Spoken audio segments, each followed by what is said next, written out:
I've been working from the iPad now for 10 years, and in that time my workflow has changed quite a bit. So I figured I would take some time and show you all what a very typical day working from the iPad looks like for me, all the apps, services, and automations that I use. This video is sponsored by Surshark. Let's get into it.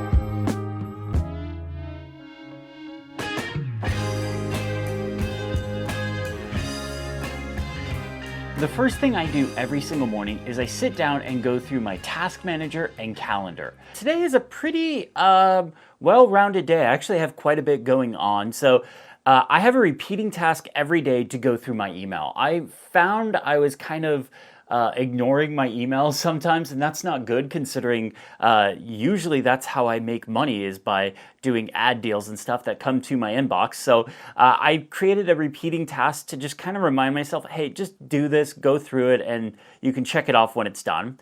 Then I'm working on my iPad workflow video, which is the video I'm filming right now. Favorite gear of the year video, I'm going to write that script today. I need to edit this short that is 10 iPhone tips. I have an Instagram carousel that I want to edit, some photos that is like different iPad setups, so we're going to do some photo editing. And then the very last task is a home task that repeats every Sunday to remind me to set out the trash cans so they're picked up. So today's a pretty well-rounded day with a bunch of different tasks, so I'm going to get to show you a lot of different stuff that I do. But like I said, the very first thing I need to deal with is my email inbox. If I don't deal with it first thing in the morning, I don't get to it. I just get caught up with creative work, which is the stuff I like doing, and email is not the thing I like doing, but it's important to the business side of things, so I need to make sure I'm tackling that.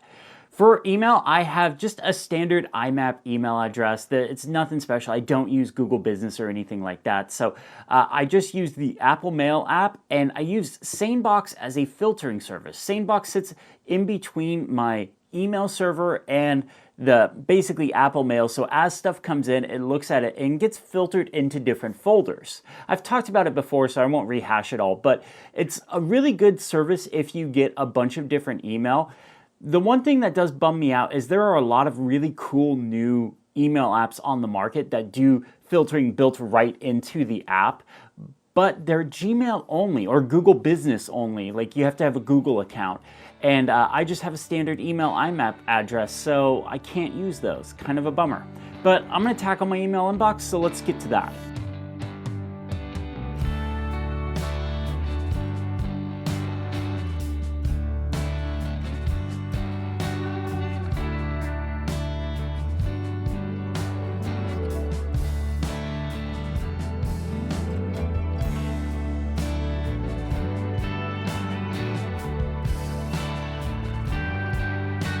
So I just went through a little over 100 emails, and out of those 100, only 3 of them were actually things I needed to deal with.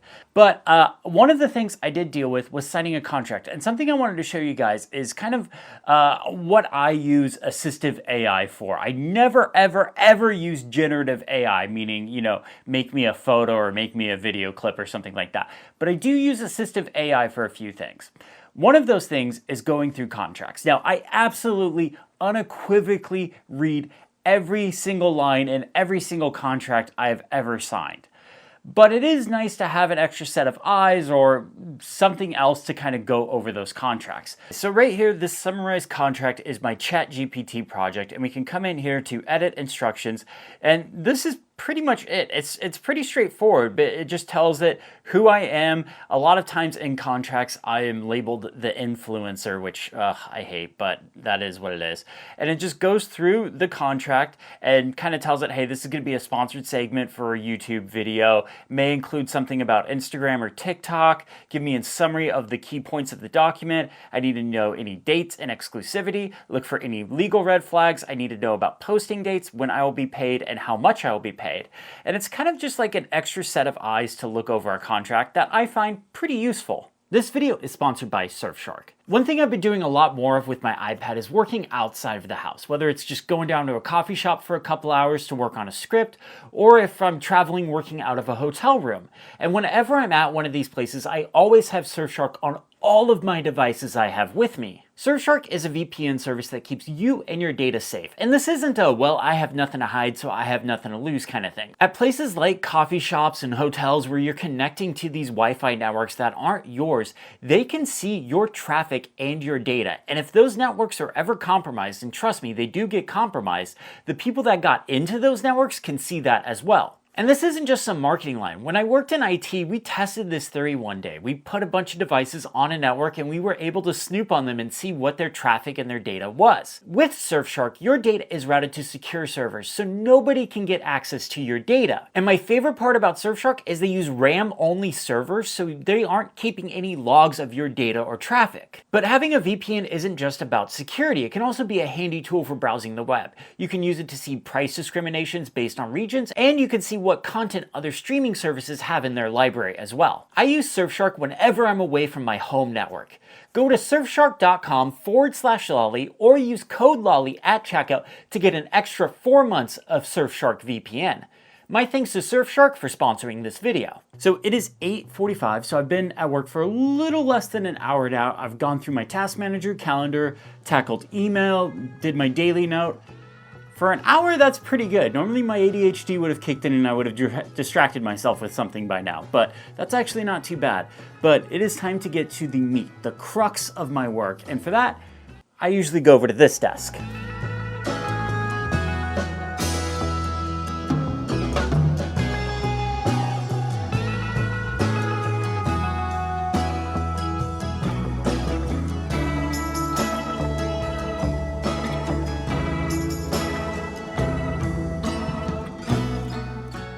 With iPadOS 26, I have been using my iPad with the external monitor a lot more. I really like the new windowing system, and on an external monitor, you get freely resizable and freely movable windows just like you do on the iPad's display. And there was a couple of times over the beta period, I actually forgot I was using an iPad and thought I was using the Mac. It just feels so much better now, and the external monitor support, if you have an iPad that supports it, it's really good now. I quite like it. So I do a lot of my work sitting at this desk now, and I still do some work like sitting at the Magic Keyboard at my other desk, but a majority of my day is spent at this desk when I am not filming.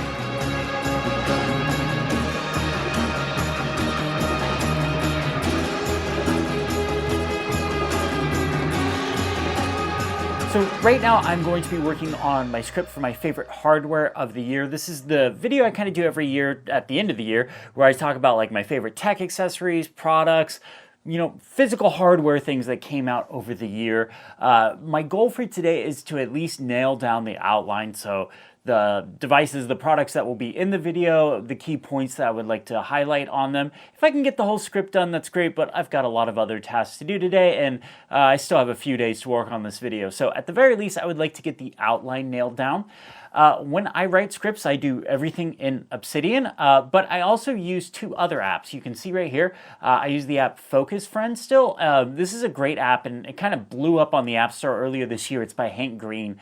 And the idea is it's an ADHD timer, or just a timer app. It doesn't have to be for people with ADHD, but the idea is you can see a time counting down, and that means, hey, this is the time you've allotted to work on this task. Keep focused for this task, and then you can do a break timer after that, and then you can do another work timer. What's great about this app is it also has the ability to set up block lists and allow lists for other apps. So what this means is you can block certain apps from being open when a timer is running. So you can block anything that you'd find distracting, like Instagram, for example, or you can even block websites like Reddit and stuff like that. Or you can set up an allow list so only a handful of apps are allowed while this timer is running. I also really like the animation in it and the gamification of like you're designing an office for your setup, and that's really cool. And plus there's like a bean, but I'm using the dog, and the dog is awesome. You know, who doesn't love a dog? The other app that I use when I do a lot of writing is the Nintendo Music app. I cannot focus with like typical music going on in the background with lyrical music. and Nintendo Music kind of just fits perfectly with the kind of stuff I am able to focus with.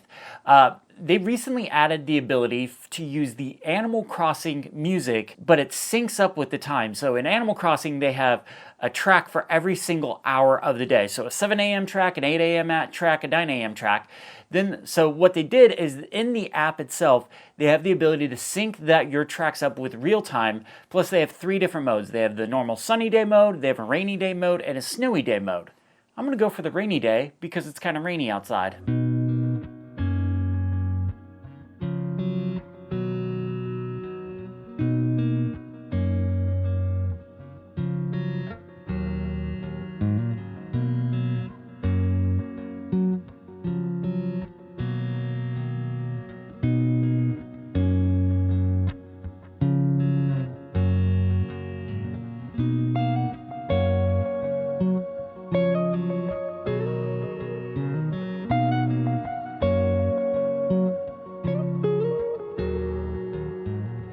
So I got the outline for the script written. So what that means is for this particular one, since it's all about my favorite hardware for 2025, is I picked all the products that are going to be in the video, and I wrote all the key points that I want to highlight for each one of those products. I'll go back and write all the details for the script a little bit later, but as for today goes, I'm happy with where I'm at for this script, and I want to get to editing my short and editing to photos. So let's go ahead and switch over to editing video mode. On the iPad, I edit all my videos using Final Cut Pro. There's a few different video editing apps available for the iPad, but Final Cut Pro is the one that has the best performance and is the most reliable. I've tried all of them, and a lot of the other ones are pretty buggy. But Final Cut Pro is pretty solid. So this right here is Final Cut Pro for the iPad. Right now I'm going to be editing the A-roll for a short. I did a bonehead move and accidentally erased the card with all my B-roll, so I'll have to shoot that another time. But right now I'm just going to go ahead and edit the A-roll. So I have the vertical clip right here and my audio clip right here. I record these two separate so I can process the audio and clean it up. I already did that. Not too interesting, but what I do to bring these two together is select them and then come down here to multicam, and I just label this A-roll, use synchronize clip using audio, and what this will do is it'll go through and it'll make one clip out of the two, use the audio that was processed and cleaned up, and then give me the video for this. So we'll just add this to the timeline. And then there is this weird bug, even though I just said that Final Cut Pro for the iPad has been solid, that the clip height keeps getting reset all the time. I don't know why, but you just got to come in here and adjust it. So first thing we need to do is, since this is a vertical video, we need to rotate this. So we'll come over here, we will go to rotation, and it's negative 90, and then we'll just scale this up. Boom, right there. Fixed, and we have the video. For audio, I always add 2 effects. I add a single band EQ clip, and I just add the low shelf preset, which does the trick for me. And then compressor, I add a compressor, and then under preset voice, for me, voice compressor 1 sounds the best, but I have to change the threshold to negative 16 decibels, and literally it'll be perfect. On the plus button in messages. Now, the next step I need to do is I need to color grade this footage. You might have noticed it's really washed out. That's because I filmed this in log, meaning that you get a really flat profile, but then you can go in and color grade it and make it look really nice yourself. So there's a little bit of work with that. Now, if we were on a Mac with Final Cut Pro, I could just drag and drop one of the presets that I've made or use a LUT that I purchased from somebody, and it would be pretty easy.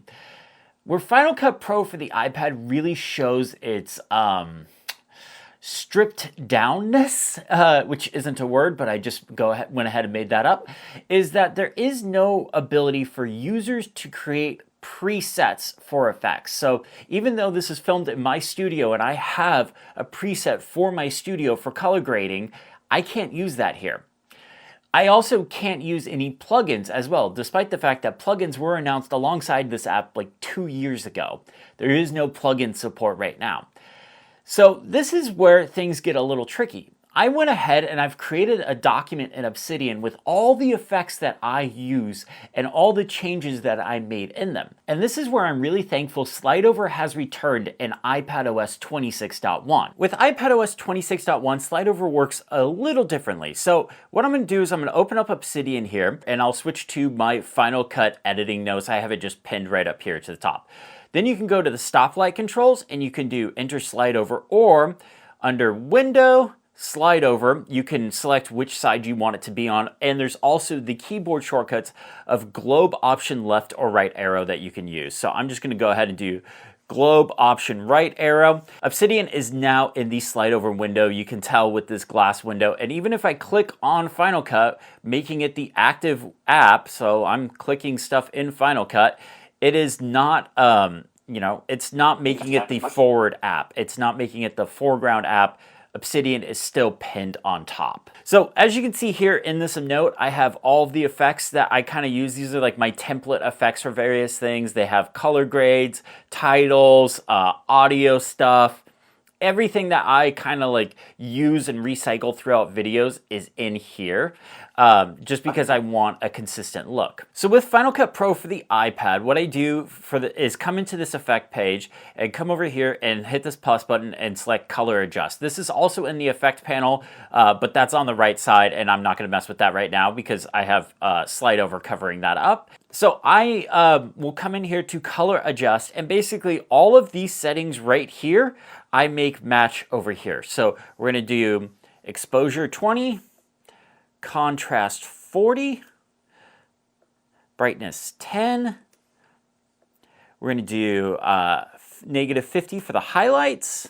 We're going to do -40 for the black points. And for shadows, we will do -10. And then under saturation, we will do 30. So this looks okay, but I still do one more thing. So this is kind of like just bringing it back to Rec 709 for those that know what that is. I'm going to go ahead and close SlideOver, so you can just long press on the stoplight controls and hit exit SlideOver and then minimize it. Or I could have just minimized the app if I wanted it to stay in SlideOver. But what I'm going to do now is I'm going to come over here to the effects page. I'm going to go into effects. And Apple added a bunch of preset color grades in here that are actually really good. One that I really like is deep, mids, and high contrast. So I'm just going to drag and drop it right onto the footage, and it makes it way too yellow. I think of this like adding a LUT or seasoning essentially, and this is way too much seasoning. So we're going to come over here to the effects page for this clip, deep, mids, and high contrast, scroll all the way to the bottom, and for the mix, we're just going to change this to 30%. And basically, all this does is it just gives it a little bit of seasoning. I don't know how well this is going to come across in the video, but it just, it adds a little more contrast. It adds a little bit more color. It just makes it look a little bit better. So we'll leave that enabled. So now we have audio with our effects ready to go. And we have our color grade as well. And we have the clip in the right orientation. So now all I need to do is just go through and chop this up.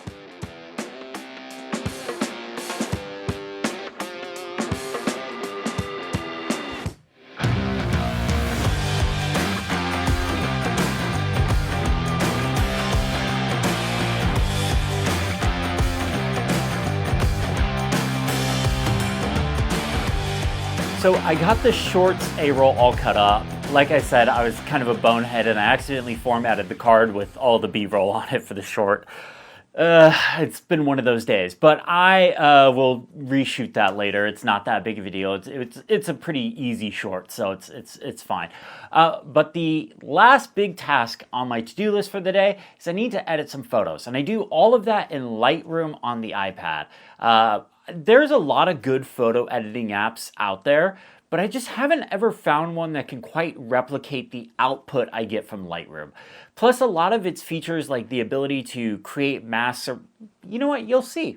Let's just get into it. Okay, let's go ahead and jump into Lightroom. So I have 5 different photos. Well, actually, it's a few different photos in here, but we're going to pick 5 photos for an Instagram carousel. And the idea of this carousel is going to be the different modes of the iPad. So tablet mode, notebook mode with the Apple Pencil, laptop mode with the Magic Keyboard, desktop mode with the external monitor. And I have a few different options that I'm going to go through and I'm going to pick them. and I'm gonna color grade these. Now, over the years, I've been making some presets, and these are kind of not necessarily one-click edit, but more starting points.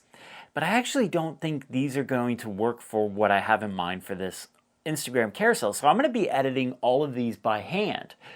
So let's kind of go ahead and jump into it. I think I'm gonna start with, this second one is the one that I like. So I'm gonna go ahead and I'm gonna flag this one as one that I like and get into the edit.